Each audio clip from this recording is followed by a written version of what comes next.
Hey, you guys, welcome back to another episode of Runewalking in Modern Times. I'm Kenn Edwards, your host, an author, runewalker, shaman of the Northern traditions, and probably a few more things that probably shouldn't be named. Welcome back. I know it's been a few weeks since we were able to connect with a podcast, but this week I wanted to share with you the presentation I did at Winterfest 2024, pardon me, put on by the Utah Pagan Market. So I had a great time on Sunday with all of them, and I wanted to share my presentation with you. So the presentation that I put together talks about, hold on, where am I at? I'm going to show you the slides too, so here we go. First slide, discover your path, know your path, follow your path. The second slide is just me introducing myself, and you know me. So let's move on to my wish and my intention for the presentation, which is also my wish and intention for you. May my feet be firmly planted in the stream that is this moment. May the ripples of this moment give rise to words that will awaken memories held in your body. May these memories be the seeds of alignment and joy. I want to start off by telling a little story. Where I live, as you know, if you've listened before, I live in the house that my great-grandparents lived in, and my grandfather was born in, my father was raised in. So, although I went to church every Sunday, my dad and I would always go for rides up into the mountains after church on Sunday afternoon.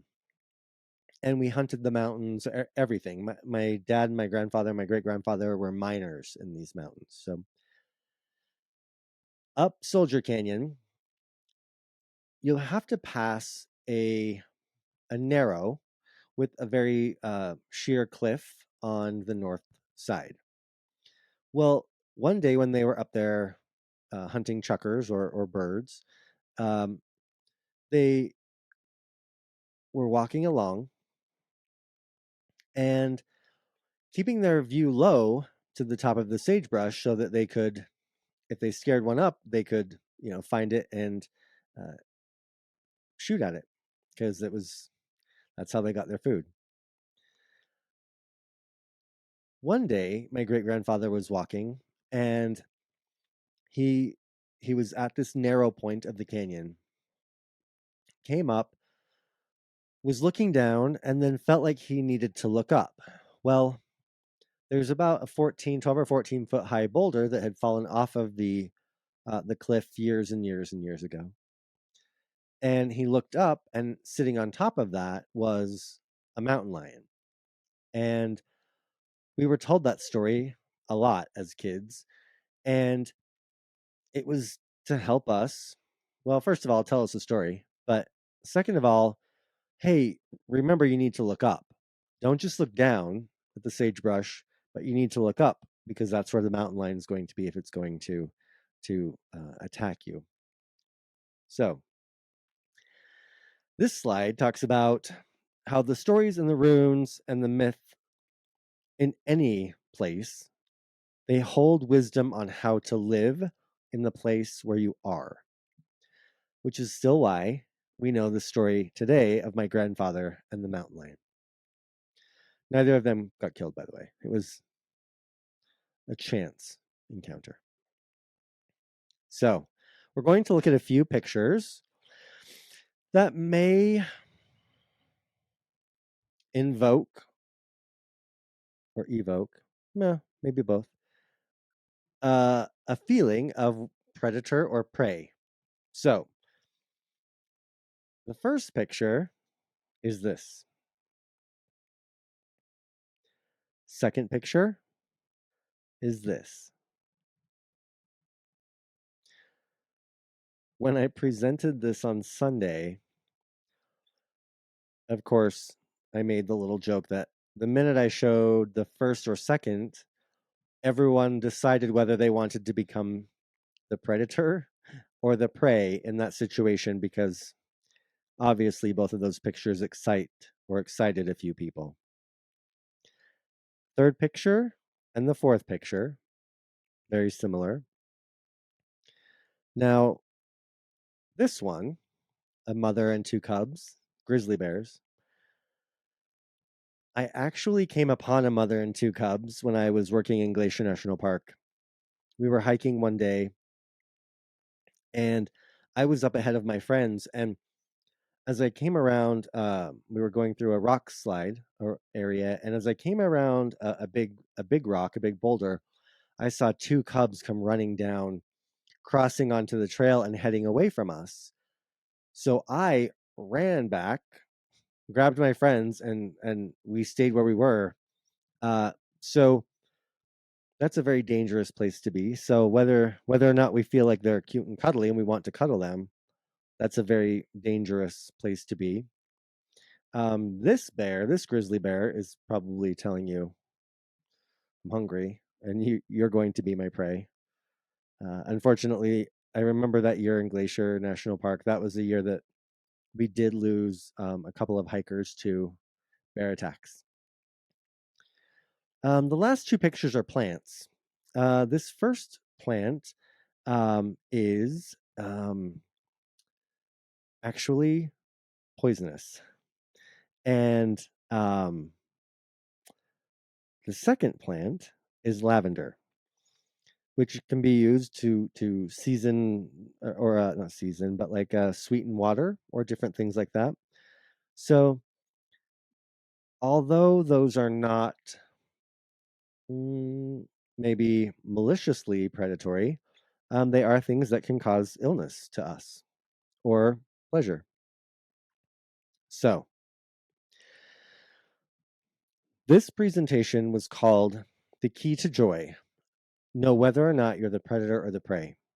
So, of course, I'm going to, and I would love to, look up and discuss the meaning of the words predator and prey. First, we're going to look at predator.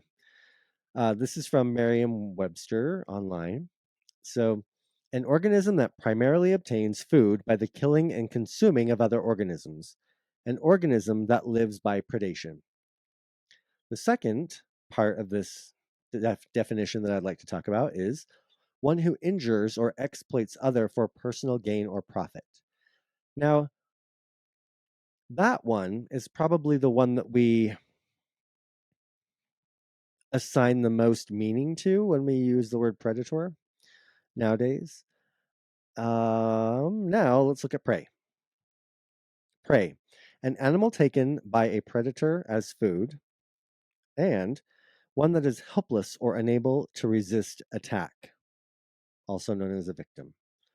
Now, that's probably in alignment with your views or the mental, the personal definition that you had for predator and prey, which makes sense because that's, even though a couple of those definitions came about hundreds of years ago, we still use them, and it still has the same meaning. Now, sometimes what we're looking at in these modern interpretations really does constrain the word. Now, of course, I love the etymology of words, so I looked up predator and prey, and the root of these words, the Proto-Indo-European root, initially or originally, back when, as far as we can go back etymologically, grasp, get, or seize. Those were the words associated with predator. So, or that would have been associated with the root word of that. So when we're talking about that and talking about predator in those terms of grabbing something, getting something, or seizing something, it takes out the malicious intent. Not that we should, because we use it now for different reasons, but I think it helps us to maybe redefine. Because if we look back at the slide for the first definition, we all fit that definition of predator. We kill something, or we pick the plant or pick the vegetables, and we consume them. So our life exists because we consume the life of others, the life force of others. So now, thinking about it in those terms, none of us wants to be a predator. So because we still have the idea that it's evil and malicious. But as we look at things, this kind of took me into looking at the food chain. So the food chain is always is shown as being a chain that goes up and down. So who's higher, who consumes who, puts you on which level you're at. But I think that's where hierarchy and this idea of one thing is better than the other, or stronger than the other, can really keep us in a stuck place, and also keep us in a big box with only one ladder out, and you never actually get out. So now, the one thing that this leads me to is leading back to the class I taught, which I did not do a presentation on for the podcast, but interconnectedness versus sovereignty, which is still this hierarchy of power over. Interconnected is all of us working together. So the plants, we in our gardens, we amend the soil, we water, we take care of, we weed the plants so that we can then consume them, and then we keep seeds and we take care of them. And so there's this interconnectedness of survival, especially when we live like in places like I do, where it's hard to grow some food. So we do have to take care of it. Same thing with animals. Without the fat and the meat from an animal, it can be very difficult to exist. So interconnectedness means, like the slide shows, a circle chain instead of one that goes from top to bottom. The key to joy: know whether you are predator or prey. If we look at it in terms of a food chain, you're either one or the other. Um, and you're always both, by the way. Um, you're always both. We're always both. But if we look at it as being interconnected, we see the concept and the idea that we all feed one another.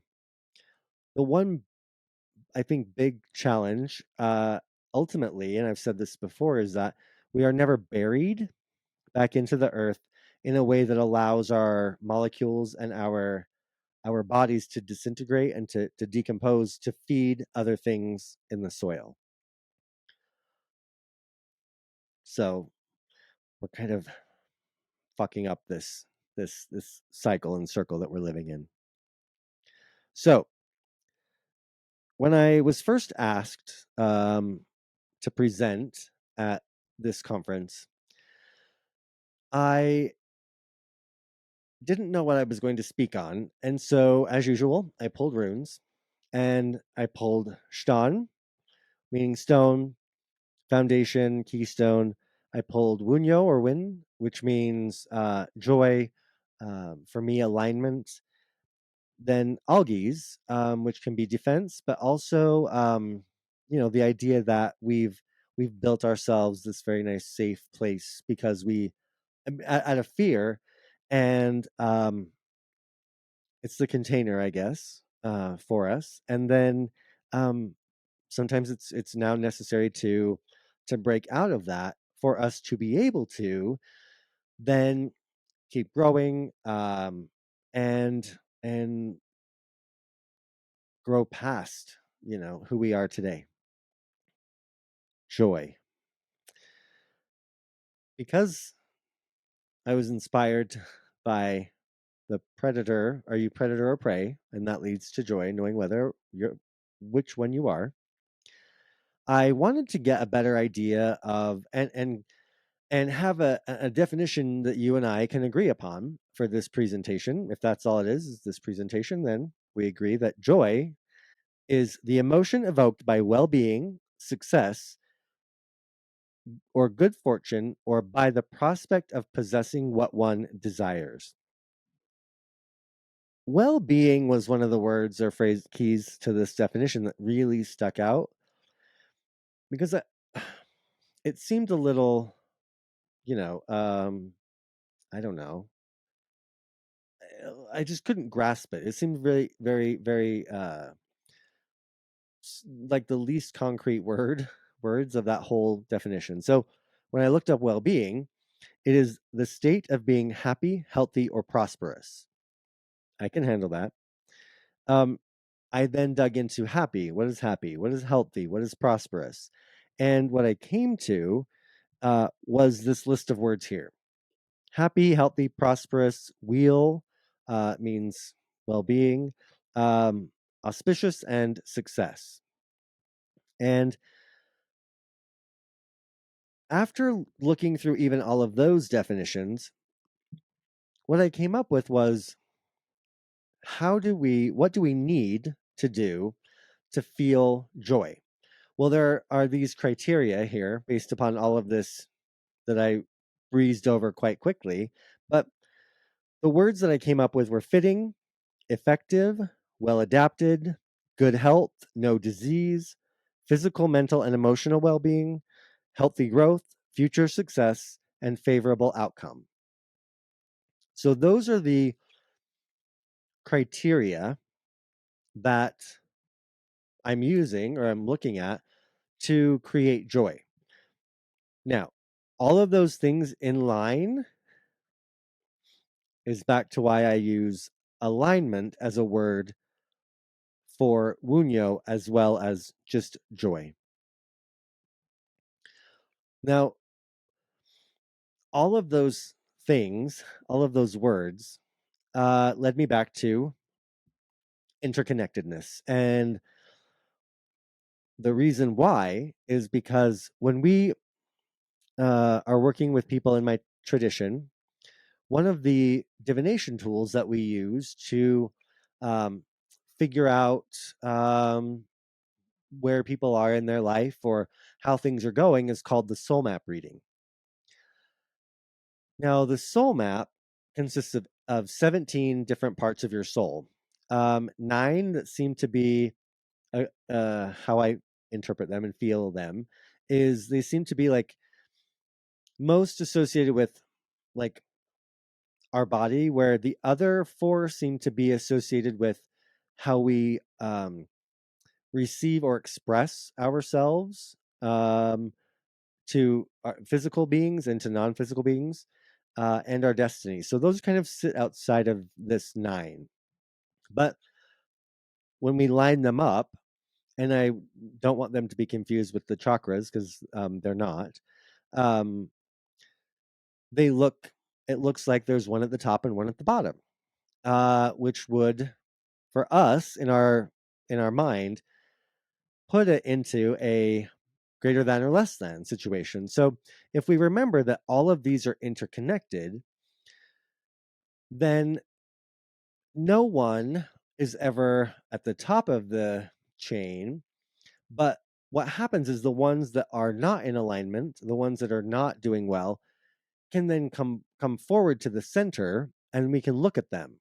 So it's a really great tool, and I've tried to take it one step further and say, okay, not just using it as a tool, but like how do we use it as a structure and as a way to say where we are, see where we are in our life or our lives, and even on a daily basis, like checking in with my body, checking in with my emotions, checking in with my liter, which is my zest for life, or my owned, which is my breath and my life force. So uh that form of self alignment is what we're going to get into in just a minute. But when we look at the interconnectedness on a macro level, part of the creation myth or the creation story is that it starts in Gununga Gap, which is this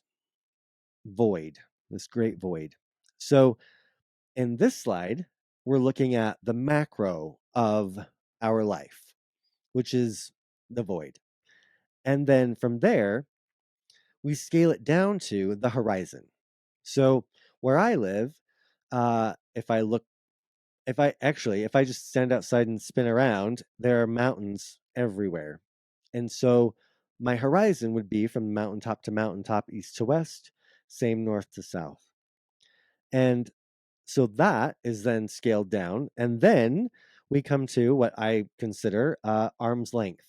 So arm's length doesn't literally mean like 3 feet from my body, but it means our community, our closer community. So if we look at the space between that and the horizon, which is the white space on this, we're looking at there are several different communities in my valley, and I can see all of them, and so they exist within from me to my horizon. But when we scale it down even closer, the gray would be my immediate community or even my family. And then you go even further down, which is just self. So the blue dot is you. So going from macro to micro, there's that. Now, if we look at and continue to look at joy as being a combination of all of these and even more, this is not an exhaustive list. Uh, Fitting, everything is fitting, everything is effective, everything is well adapted, it's good health, no disease, physical, mental, and emotional well being, healthy growth, future success, and favorable outcome. So it is very important for us to have an ability to see, a horizon and want to go toward it because there's something beyond that, right? One of the I think one of the common terms that would be similar in our modern Western society is the grass is always greener, right? So we see the edge, and that grass beyond just has to be sweeter. So we it pulls us forward. Now, here we look at heal. Because I wanted to interject this here specifically because the conference was about healing, and I wanted to look up the word in the dictionary and see what it was. Uh, to make free, again, pardon me, again, this is Merriam-Webster. Uh, to make free from injury or disease, to make sound or whole. And then we have to patch up or correct. And the last definition I want to fuck with a bit. So to restore to original purity or integrity. Now, that to me, I really don't like original and I don't like purity. I think we wrap up too many things because of Christianity around the word pure. And also, we'll never get back to the original way because every moment we pass through, our body changes, our emotions change, everything changes, and we'll never go back. So I would take out those and say to restore to integrity, which that the integrity of that will change because the integrity of my liver at 50 is going to be different than the integrity of my liver at 20. So thinking about heal in those terms, it will help, I believe, as we look at these different soul map parts, to think about aligning and finding alignment in the moment and in the day instead of finding it once and saying it's done, or thinking about, oh, I really want to be that, and it's going back in time because we can't do that. We'll never be as young as we were yesterday, and we'll never be, uh, yeah. So now let's talk about the 9 parts of the soul map. The first part we're going to talk about is the liter. Now, before I get into this, I would like to express to you that I know you've probably, some of these words you may know or you may be familiar with. And because of interpretations and because of different points of view of people who are interpreting words or linguists, we may not, you may not have heard of these words in having association with these definitions, so to speak. So because we're working with an oral tradition, and because we're working in modern times with an oral tradition, sometimes it's hard to figure out exactly what the definition is. So in I don't I really don't care if you want to assign each of these soul maps a different word. That doesn't bother me. I have no problem with that whatsoever. I just want you to not get stuck on the fact that, oh, well, Hama means this and he's wrong. It doesn't mean that. Well, it does represent what I'm speaking about, and to me, so if you want to call it something different, great. What I want you to do is not get stuck on that, but look at the piece of you that is that, and know that we have to find alignment in those pieces for us to be aligned to be able to experience the emotion we call joy and the emotion expressed by the rune Wunyo. So I hope you can agree upon that with me. And here we go. So liter is your zest for life, your passion, your creativity. Um, Probably similar to the serpent energy of Kundalini, if you're familiar with that term. So it's that thing that just excites us, and we're excited about life and passionate. The next one we're going to talk about is the leek, which is your physical body. We refer to this as your physical body. We use leek to represent that. So everything from my hands to my brain chemistry to my hunger to my all of that, everything that is your physical body. The next is going to be your owned. Your owned is very much the breath of life that Odin breathed into us. So it's our essence. It's our the word I'm looking for is our like life force energy. So it very much like electric currents flows. So when we're looking at this, we're looking at do you have this connection to your breath, and how does your energy flow through your body? The fourth one is our mode, which is cognate to mood. And it's not whether or not you're moody or not, it's how well you understand your own emotions. The next one is going to be our Hama. So our Hama in terms of this soul map reading is going to be your energetic body. It should be the exact same shape as your physical body. We see things that pop up with incongruencies when maybe we've had an amputation or on a very woo woo scale. If someone does a lot of astral projecting and the energy body they use in a different world has hooves, if they're not really careful to bring their feet back to that position, then they may have problems with their feet. If they're a mermaid or wherever they want to be, if they're a bird, we you can see how an energy body of those animals would be very different than a human one. So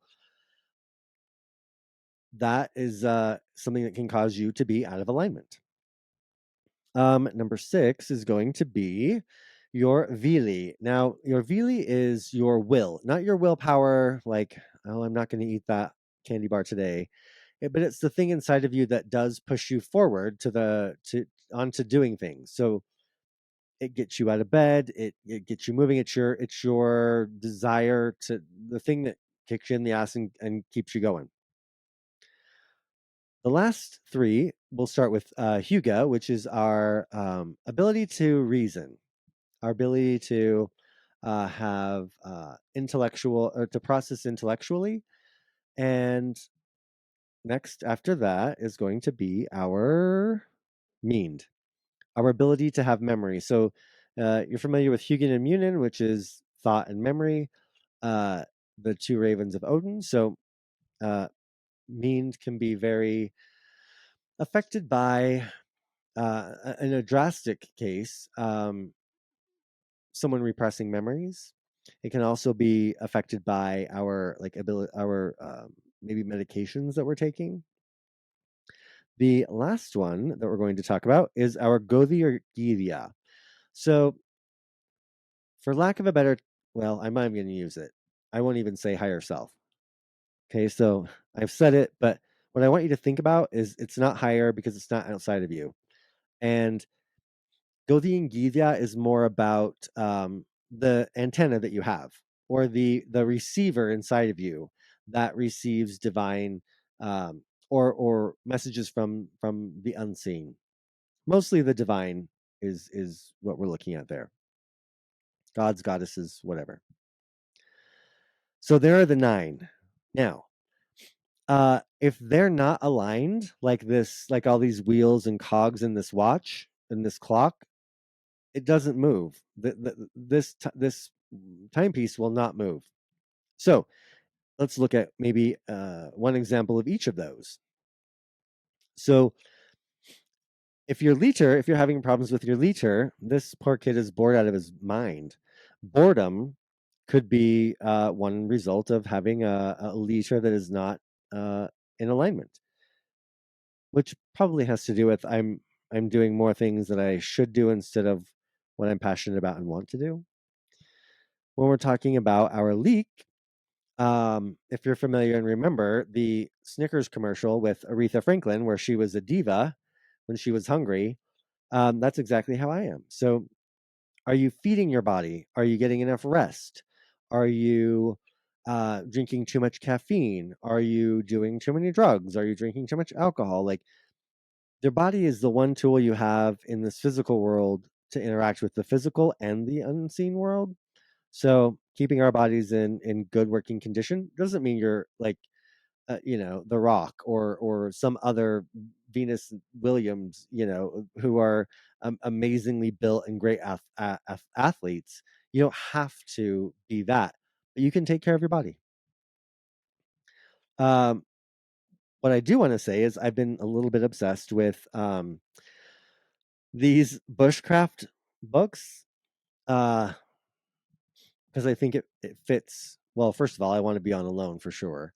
And second of all, I think that if we go back and look at the idea of having everything beyond the horizon, everything up to the horizon, everything up to arm's length, all of once I have my center of myself, I can then look at wherever I'm at in populated places or none, what are my needs? How do I keep myself in alignment so that I can make really good decisions for to keep with that definition, right? Of everything fits, everything emotionally, mentally, well-being, all of those things that were on that slide.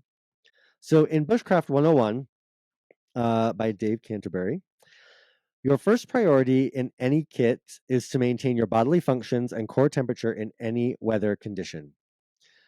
Yes. So sometimes we get a little focused on maybe all of the other things that are exterior of us, but if our first priority is making sure that we're working well, then we work better with things around us and we know better what around us really works. So it's not about being a predator or prey in that situation. It's about me being aligned in my body and understanding that all my soul parts are aligned. And if my hunger goes out of whack, uh, that will actually lead to making bad decisions. So my hygge gets affected. I might know that what I'm feeling is hunger or anger, but I have less control over my emotions. Um, unless all of those things are aligned, I'm for sure not receiving. Unless I know how to work in altered states, such as fasting, to receive inspiration and connection. Unless I'm one of those, it will send that completely out of whack. So it also in this right in that same chapter in this book, it talks about the difference between comfort and convenience. And comfort, I thought it was interesting because I added the word necessities here. Uh, when he talks about comfort, it's all of the things that you need to stay warm, to get at least 4 hours of sleep, to start a fire, to have water, to have food. Those are all, he calls them the comfort versus convenience. Convenience are the things that make the trip or the time in the bush more enjoyable. So maybe a camera or a book or something, but those are conveniences versus comfort. So how many times in our lives do we focus on the conveniences instead of the comfort? Um, Next, let's look at our owned. In this photo, it being a gentleman taking a shower, a person taking a shower. This reminds me of Reiki, actually, but the idea that this energy of ours is moving. The water is moving down our body. The energy inside of us, that animates us, our life force is moving as well. The next one we're going to look at is our mode. So, do you know what all of your emotions are? Do you know that why you're crying? I was a couple weeks ago. I took my goddaughter, who's just turned 3, to her dance class. When we left, put her in the car. I got in the car. I was texting a little bit before we got onto the road, and from the back she screamed, "I'm frustrated!" And I thought, "You're not even 3. You're almost 3. How do you even like?" Okay, so why are you frustrated? I don't know. I just am frustrated. I'm like, well, we're in the car. We're not in public. So if you feel like it, go ahead and scream until you don't feel frustrated. And so she did. And I'm like, do you feel better? She said, yep. I'm like, great. So I'm sorry I'm not driving the car right now or as fast as you'd like, but I can't do it. So even mm, even allowing her to even say she's frustrated, even though she might not even understand it at that point, uh, just gives her an ability to express or try to put into words what her emotions are. So I don't know that many of us have had that or have that currently. Uh, your hama, it sometimes can be like trying to put a square peg into a round hole. One of the things that really helps with that, if you feel like things are not there, if your physical body and your energetic body don't feel right, is just to massage your physical body. So um, massaging it, trying to imagine that your body and your energy body are all the same. Now your Vili, this picture kind of cracked me up. Uh, she clearly does not want to get up and get out of bed, but Vili would, if her Vili were in order, she wouldn't have that look on her face. So sometimes we can just be lazy or tired or upset and we just don't want to move forward. But um, sometimes you can have the best will in the world, but if you choose not to act upon it or resist it, then it doesn't do you any good. So your Huga, again, if I am hungry, logic goes out the window. Um, then your Meend can be affected by lack of sleep. I have had, like I said, someone with tremendous, well, maybe not tremendous, they had childhood abuse. And so they do not want to remember that abuse. So they physically and consciously, so you can't physically, but consciously repress those memories and they don't want to access them. They've locked them away. Now, doing that can also affect, if it was sexual abuse, it can also affect your liter, which is your creativity, your passion, your sexuality. It can affect the flow of your owned. It can affect so many other things. So one thing can throw everything else out of alignment. The last one, Govi and Givya, if everything else isn't aligned, you can still receive messages, but if everything else is aligned, then your going to, I think, especially for those of us who are those people who maybe aren't shamans or aren't spirit workers or don't have a heavy psychic abilities, then we need to be aligned to receive this information and this guidance. So if we look at this last slide, this next one, you now looking at all of these 9 parts of the soul map can say, okay, I'm the blue dot in these circles, and I need alignment here before I can interact with even my close community, or even the ecosystem I'm in, right? And alone they get dropped off in Vancouver Island or Mongolia or Patagonia, and they have to keep themselves aligned, uh, so that they can interact with the world around them. And if you haven't watched it, we see kind of what happens when things go out of alignment. I believe that, my friends, we are at the end of the presentation. So, as always, you can find me at runewalker.com, and I appreciate you being here with this. It's been, 45-minute presentation, but I appreciate you listening to the podcast, and I can be found this Friday, February 2nd. I'll be doing an in-person class. I think they also do it through Zoom, but through the Mystic Frog, which is a metaphysical spiritual store in Orem, Utah, OREM. And that's from 7 to 9 p.m. We'll be talking about ethics of doing divination for other people. So we'll be working with ethics situations that may not have come about, but we're going to talk about that. So when you encounter it, if you do divination for other people, you maybe know how to do it, or at least have an idea of if you want how you would respond or how you will respond. And it should be a great class. I'll also be teaching it on the 16th at the Conjuring Tree in West Jordan, Utah.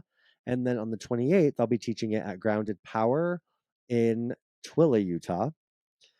I will also be doing readings this coming up Saturday on February 3rd at Grounded Power in Twilla, Utah, during the Saturday market for the marketplace there. And I think the 24th is a Saturday. I'll be doing readings at the Conjuring Tree there. So at the Conjuring Tree, you can go onto the Conjuring Tree website, theconjuringtree.com, and sign up for the class, pay the fee. And you can also, for the other class, and then also if you would like to do a reading that day, you can choose your time there. Oh, the book. If you haven't gotten a book, copy of the book, you can go to runewalker.com. You can go to Amazon. You can go to your favorite spiritual, metaphysical pagan store. And if they don't have it, ask them to get it for you. You can do that. What else? I think that's about it. So I appreciate you hanging out with me for this longer episode today. And as always, may your weird be filled with health, wealth, strength, and virility. I wanted to say well-being, but virility.